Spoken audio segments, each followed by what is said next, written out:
Japanese submarine I-26 was following them, fired a spray of torpedoes. It was intended for the USS San Francisco, was another ship that was heavily damaged. One of the torpedoes went under the San Francisco, porpoised up, went straight for the Juno, hit it in the main magazine, and blew it to smithereens. That was Pat Kinny, oral historian for the Sullivan Brothers Iowa Veterans Museum in Waterloo, Iowa. Hello and welcome to episode 132 of the Irish Baseball Podcast. I'm your host, Rick Becker. Pat Kinny will be my guest on the show today. He will discuss the 5 Irish-American brothers who made the ultimate sacrifice while serving together in World War II. Members of the Irish-American Baseball Society had access to portions of this conversation on video back in November on the Community Network website. If you're a member of the IABS, make sure you're regularly visiting the Community Network website for previews of many of our interviews, to have access to other conversations, to chat with other members of the IABS, and to stay up to date on the Irish American Baseball Hall of Fame, the Irish Wolfhounds Baseball Club, and our efforts to spread the game on the island of Ireland. If you're not a member, you really should consider it. This community has grown so much in the time that I've been doing this podcast, and it is a great way to connect with other people who love Irish heritage and the greatest game in the world. Visit irishbaseball.org to become a member. Let's get right to our main topic. Thanks for joining us, Pat. You bet, Rick. You are going to be talking today with us about one of the great stories in the 250-year anniversary of the United States that has to do with Irish Americans, and it is the Sullivan brothers. I don't know if there's any family who has sacrificed more for the country than the Sullivan family, because during World War II, this family really gave the ultimate sacrifice. So why don't you talk about that? Yeah, 5 brothers from our town, from Waterloo, Iowa, George, Francis, Joseph, Madison, and Albert Sullivan, all enlisted in the Navy after Pearl Harbor on the condition they'd be allowed to serve together. The oldest brothers, George and Francis, had already been in the Navy, but after Pearl Harbor was bombed, and they had a friend who was on the USS Arizona who was killed, they all wanted to serve together. They had some initial resistance, but the Navy saw kind of the PR benefits of having brothers on the same ship. They all signed up together. Their ship was the USS Juno. It was a light cruiser built for speed. The hull was not as thick as some other ships would have been, consequently. And ship was commissioned on Valentine's Day, 1942. Almost immediately dispatched to the Pacific. They were in a couple battles at Savo Island and the Battle of Santa Cruz. But the big one they were dispatched to was the Naval Battle of Guadalcanal in November 1942. It was a group of American ships, and they were pretty outgunned because we lost all of our big battleships at Pearl Harbor. The carriers were intact, but the Japanese had sent what they called a Tokyo Express headed towards Guadalcanal to take out the Marine garrison at Guadalcanal. So they sent these ships out to meet them, and they knew we were going in tough air. They sailed in between the Japanese ships in the middle of the night, and the commanding officer ordered odd-numbered ships fire to starboard, even-numbered ships fire to port, and it was a big mess. They call it a barroom fight with the lights out. They were so close they could see other sailors on deck from the muzzle flashes. In all of that, the Juno, the Sullivan ship, was damaged by a torpedo. The battle, they took a lot of all the American ships were heavily damaged, but it was considered a success for the Americans because they had turned back the task force. They damaged enough ships, and some air power took out a couple of more ships the next day. So they were steaming back to their home port. I think it was in New Caledonia, and Japanese submarine I-26 was following them, fired a spray of torpedoes. It was intended for the USS San Francisco, was another ship that was heavily damaged. One of the torpedoes went under the San Francisco, porpoised up, went straight for the Juno, hit it in the main magazine, and blew it to smithereens. And the sailors that saw that, including there was a 4-person medical crew from the Juno that went to the San Francisco to tend to wounded. They just didn't think there was anything left, and they didn't want to risk getting torpedoed themselves, so they steamed on. But there were maybe 100, 150 survivors in the water, but only 14 survived the actual sinking. Some died of injuries, some died of shark attacks. We think, according to most of the survivor accounts, George Sullivan was the only one of the 5 brothers who survived the actual sinking, and he probably was killed by a shark a couple of days later. These guys were delirious. They were drinking salt water. It was just a terrible ordeal. If you saw the movie Jaws and heard Quint, the shark hunter, talk about the Indianapolis that he was on, this was a lot like that.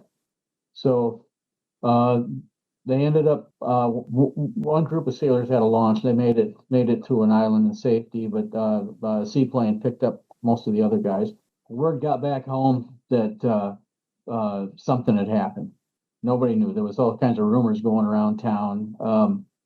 Mrs. Sullivan, Alita Sullivan, the boy's mother, wrote the Navy and said, I wanted to know what was going on. And they finally got word that all 5 boys were, they said, missing in action. Subsequently, Mrs. Sullivan got a letter from Lester Zook, who was one of the survivors. He was recuperating at a hospital at Great Lakes Naval Station in Chicago, and said all hope of your boys coming back is gone, because he was on the fantail. He knew George and Frank, the older brothers, but he knew there was no hope. So the brothers, they became kind of a rallying point for the war effort. The folks, Thomas and Alita, and the sister Genevieve, who joined the Navy Waves, they went on just countless numbers of war bond drives and appearances, raised all kinds of money for the war effort. President Roosevelt commissioned a ship, the USS the Sullivans, to be named for them. It was going to be the Putnam, but after the Sullivan's death, they renamed it, and Alita Sullivan was the sponsor of the ship. She christened it. The Sullivans, ironically, became known as the Good Samaritan because it participated in a large number of rescues of sailors and downed airmen, especially in Typhoon Cobra, where a lot of American ships were sunk in a storm. It went on to earn numerous battle stars for its service. It served in Korea. It's now decommissioned and docked at the Buffalo Naval and Military Park in Buffalo, New York. And there is a second USS the Sullivans. It was commissioned in New York in 1997. Kelly Sullivan, who is the granddaughter of Albert Sullivan, the youngest of the 5 brothers and the only one who married, she's the official sponsor of that ship, and she's probably one of the best sponsors in the Navy and a real big goodwill ambassador for Waterloo. She's followed that ship every step of the way, and it's had a lot of duty in the last 5 or 6 years. It's had numerous deployments. It actually saw combat in the Persian Gulf recently. It was going after Houthi terrorists, and it shot down Iranian missiles headed for Israel. It's in for repairs right now, but the heritage kind of carries on to this day. Kelly teaches 3rd grade at elementary school here in Cedar Falls. She's always in touch with the sailors. They've had them come back here to Waterloo to the museum, different crews, different commanders over the 25 years, 30 years that the ship's been in existence. And just kind of carries on. Her father, Jim, who is Albert's and Keenan's son, he's in his early 80s now. He was in the Navy himself in the late 50s. He's retired from the city of Waterloo now. And then Kelly has a brother, John, who lives in Kansas City. When you talk about the 5 brothers wanting to serve together in World War II, and that the Navy saw the recruiting potential in having all 5 brothers serve together, even though they used them as a recruiting tool, they certainly didn't send them to safe duty. Like, they sent them to the heat of the battle. Yeah, very much so. And before the final battle, that battle at Guadalcanal, there were several sets of siblings on the Juno, and they said, if any of you guys want to split up, now's the time to be thinking about it. There were 4 brothers named Rogers from Connecticut on the Juno. They split up. 2 of them stayed on the Juno. 2 of them went to other ships. The Sullivans said, we stick together. That was kind of their motto. And, and it was, to their doom, but they stuck together. Yeah. So the town of Waterloo has definitely embraced this story. And when you're from a smaller part of the Midwest where maybe you don't get the attention of some of the bigger cities in the country, does having a story like the Sullivans really connect you to not only, the World War II war effort, but as we start to talk about the 250th anniversary of the United States, it connects you to that history in a way that, maybe some other stories wouldn't have connected you. It does. Really, sometimes you kind of lose a little bit of sight of that because the story here is so closely held and so personal for a lot of people who their families knew the Sullivans. And, I mean, even if my folks knew the Sullivans and, younger generations, their grandparents knew the Sullivans. There's all kinds of stories about who did what and everything. Joe, the middle boy, Red, he was in a motorcycle club. And there's a lot like that. And in the middle of all of that local chatter, the national and international perspective almost sometimes kind of gets lost until you hear it from somebody else. Like when on St. Patrick's Day 2018, the research vessel Petrel, vessel, it was organized by Paul Allen, who owns the Seattle Seahawks and was a co-founder of Microsoft. They went out and they were finding wrecks of World War II ships. Well, they discovered the Juno on St. Patrick's Day of 2018, and it was a big deal. They told Kelly was actually on the USS Sullivan. She was down in Florida when they told her about it. Yeah, because first of all, I thought that there wasn't anything left of the ship, but they found it, and it was way down there. So I ended up writing a story about it when I worked at the newspaper in town here, and not too long after that, I got an email from an English professor in Sydney, Australia. He and his wife had lived on Guadalcanal in the '60s, and they still saw the vestiges of war and everything that went on. And he said in his email, and I told Kelly this, please tell Kelly on behalf of all Aussies, thank you, because the Sullivans are considered heroes in Australia because they're considered to have died in defense of Australia. Because if Guadalcanal would have fallen, it would have been right down the line to Australia after that. And we don't understand it. There was a American Legion post of New York City police officers that was named for the Sullivans. The reach is, you can't believe it. When Steven Spielberg won his Best Director Oscar for Saving Private Ryan, he paid tribute to the Sullivan family and another family from, I think it was Utah, who had lost several sons. But he knew about the Sullivan story. In fact, it's mentioned in the movie where they said we split, the Ryan brothers, we split them up after the Sullivans went down on the Juno. It's a reach that us, we folks in town don't always grasp, but we get a brush of it every once in a while. Well, I first heard the story because I was working in a rock radio station in the late 90s when the Caroline Spine song Sullivan was released. And first of all, we absolutely loved that song, thought it was a great song.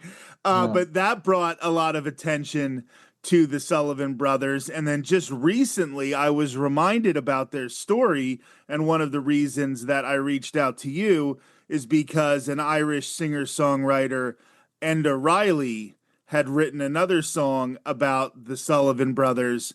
He had gone to Waterloo and done research, and it reminded me of the story.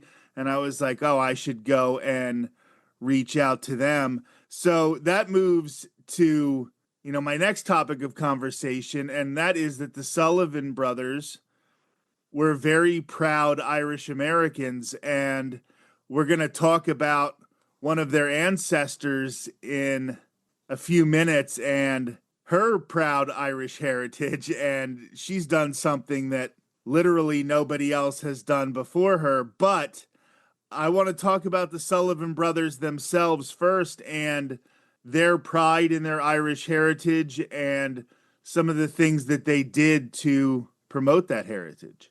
Well, they were all devout Irish Catholics. They grew up in St. Mary's Catholic Church and went to the grade school here. They did go to public high school, went to East High School, but they traced they were originally from Harper's Ferry up northeast of here along the Mississippi River. In fact, their uncle, their dad Tom's brother, Patrick Henry Sullivan, also enlisted in the Navy, and He just missed serving on the Juno with them. Alita Sullivan had actually tried to get him on the Juno with her sons, but it had already left port after commissioning, so he just missed it. So there could have been 6 Sullivans that died, except Patrick Henry Sullivan ended up going on the USS the Sullivans, the destroyer that was named for him.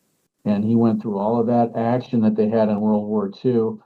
The heritage is not lost on the Navy because both the World War II ship and the current ship both have a shamrock on the side. The DD 537, the World War II ship, has a big shamrock on one of the smokestacks, and the current one has one on one of the towers. And the we went to New York for the commission. Public relations officer told us they painted that shamrock on the side. If nobody says anything during inspection, it's good. It passes inspection. So silence implied consent. And then the ship flies, the current ship flies a gold star flag with 5 gold stars for each of the brothers. If people know the heritage of blue stars and gold stars, when a service family hung blue stars in a window, they hung a blue star for every family member that was in service. If they were killed in action or killed in some way in service, the blue stars went to gold stars. So the Sullivans had 5 gold stars, and we have the original flag at the museum. But the ship flies one with 5 gold stars. So it's pretty deep and closely felt. And Kelly Sullivan made a huge connection to her Irish ancestors.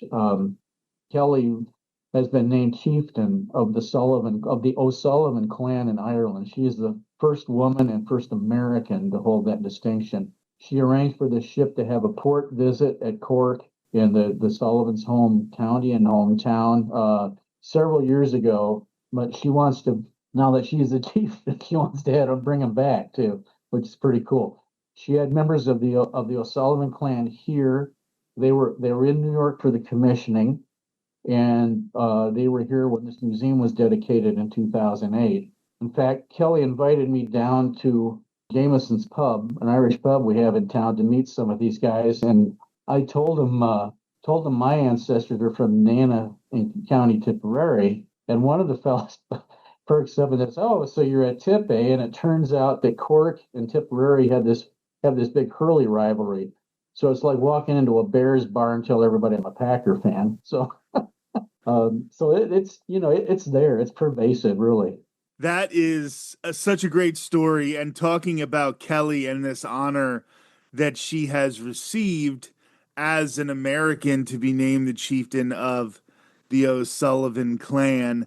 And she is still very active in trying to preserve the memory of her grandfather.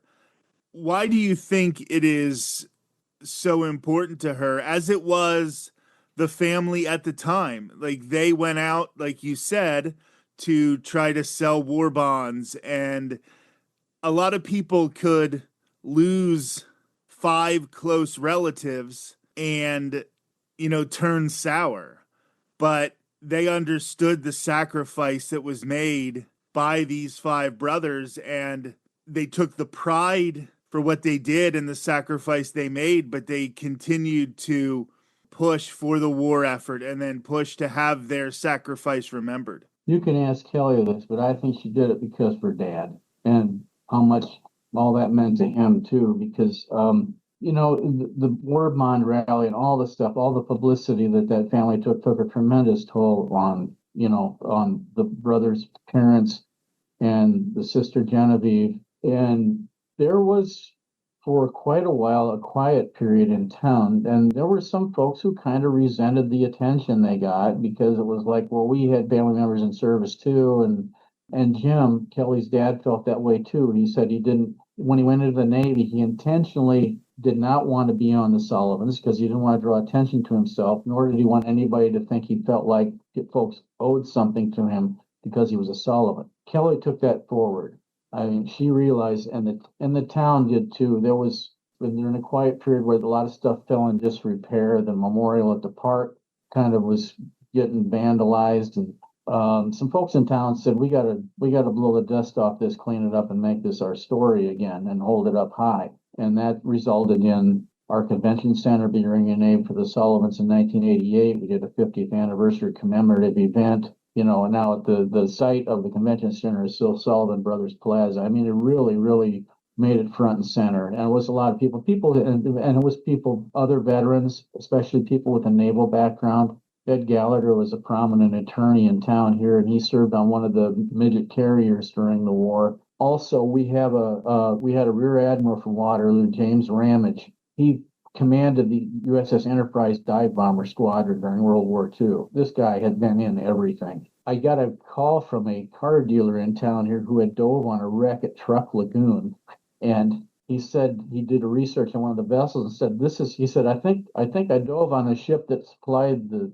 torpedoes to the submarine that sunk the Juno. So I called up Admiral Ramage in San Diego, and I said, you were at Truck, right? Yeah, I said, I got this guy who says he thinks he dove on a subtender that assisted in the sinking the Juno. Ramage pulled out all of his books. He had all the accounts of the attack waves, and he says, 0730. He says, because I guess that must have been me. So he sunk the thing. And he was the honorary chairperson for the drive to rename the convention center. He came back 2 or 3 times.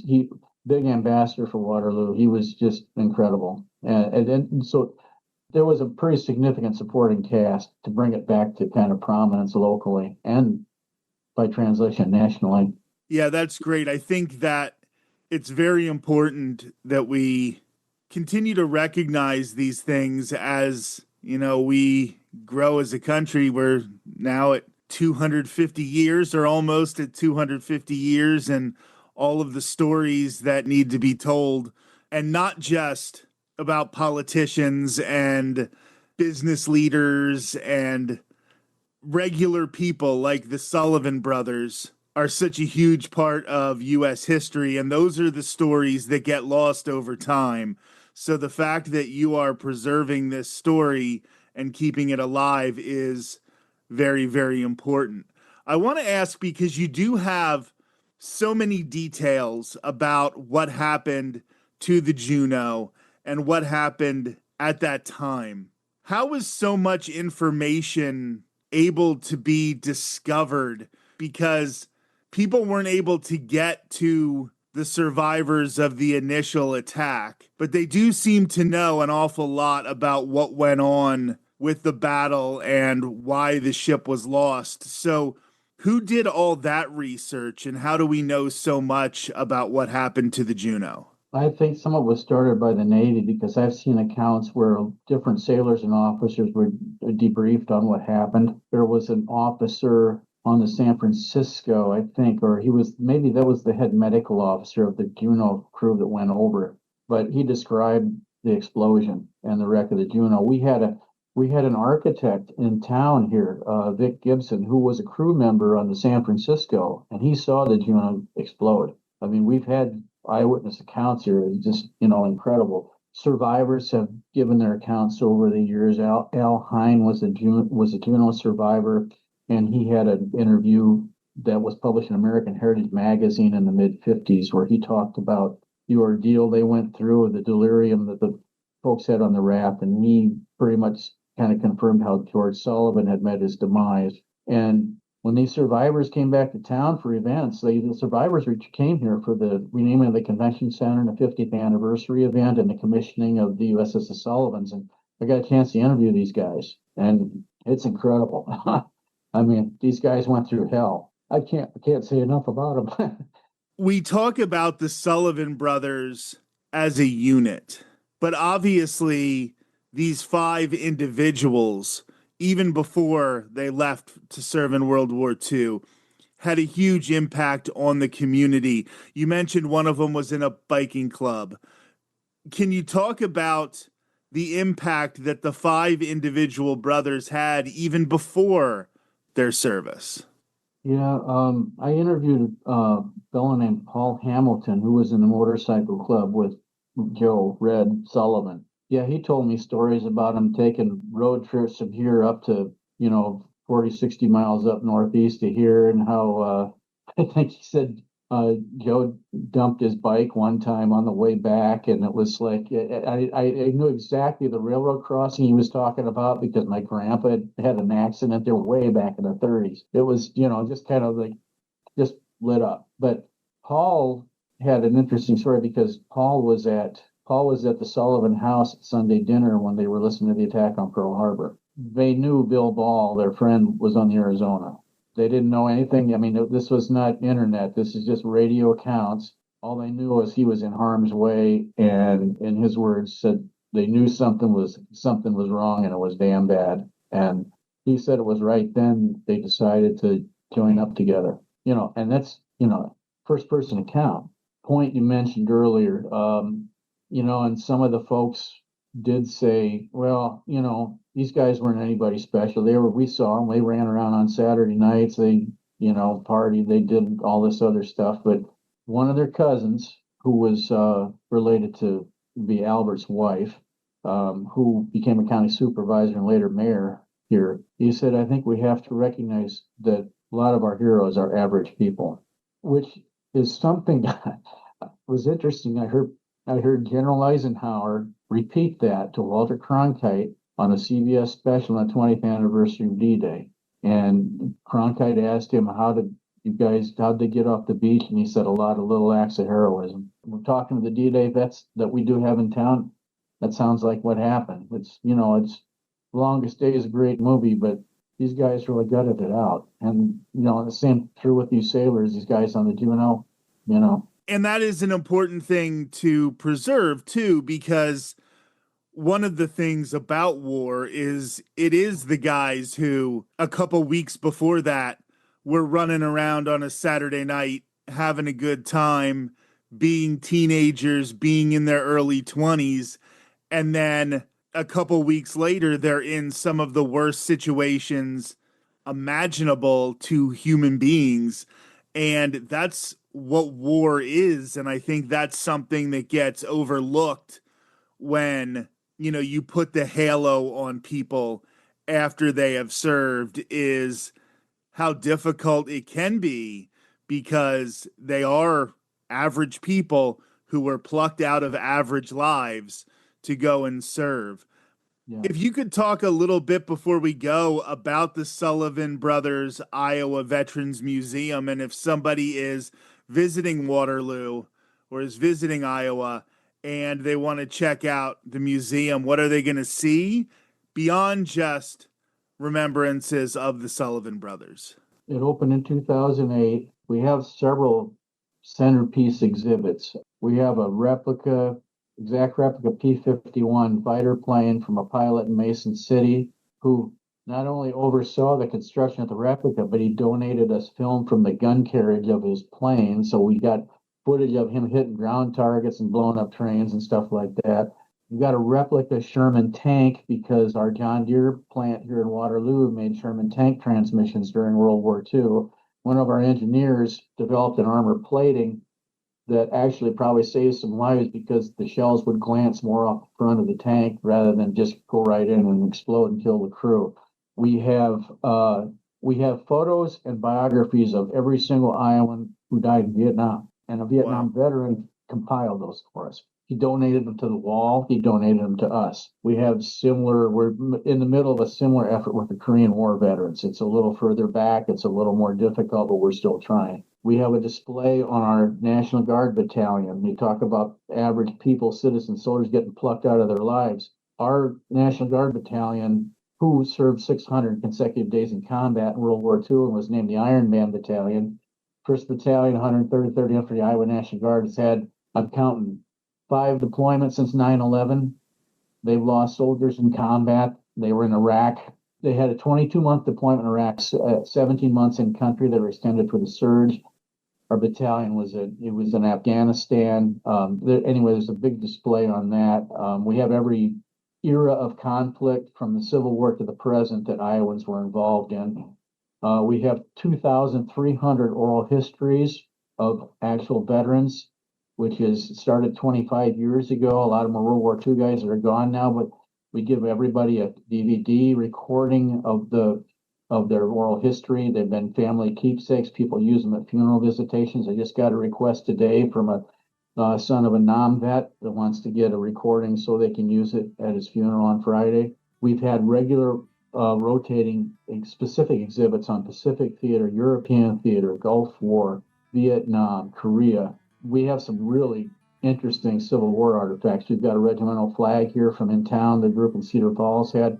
We have the diary of one of the founders of the Raft Packing Company, which is a very prominent meat packer in town, nationally prominent, and he lost his brother at Missionary Ridge. We have exhibit on Spanish-American War, World War I. No into that. We have a veterans coffee every Wednesday from 10 to noon. We have counselors, VA clinic people come in. We have special programs. They do Quilts of Valor presentations. Any Iowan who's ever been in service, we want their oral history. A lot of these folks think just because they didn't kill anybody, they didn't do anything, but there's a lot of people that did jobs that nobody knew about. One guy was in a submarine and he said, well, I didn't think I did much. We were sitting off the coast of the Soviet Union listening to radio traffic. Well, dude, do you know how many people did that? Those are the kinds of stories that need to be told because, like you said, people might not think they're important at the time, but the Soviet Union hasn't been the Soviet Union in 35 years. People now aren't getting to do that. That's something from a different era that tells a story about our country's history that would be lost if you didn't record those oral histories. So that's really, really important, and I respect what you're doing there at the Sullivan Brothers Iowa Veterans Museum. Pat Kinny, thank you so much. I really appreciate all the information that you had on the Sullivan Brothers and everything that you're doing to preserve American culture and, through the Sullivan Brothers, Irish American culture. Our oral history program would not have been possible without my colleague Bob Niemeyer, who is state-renowned historian, was recognized by the State Historical Society of Iowa, and just a cool guy. Thanks for being here, Pat. You bet, Rick. My pleasure. This likely will not be the last time we talk about the Sullivan Brothers on the podcast this year.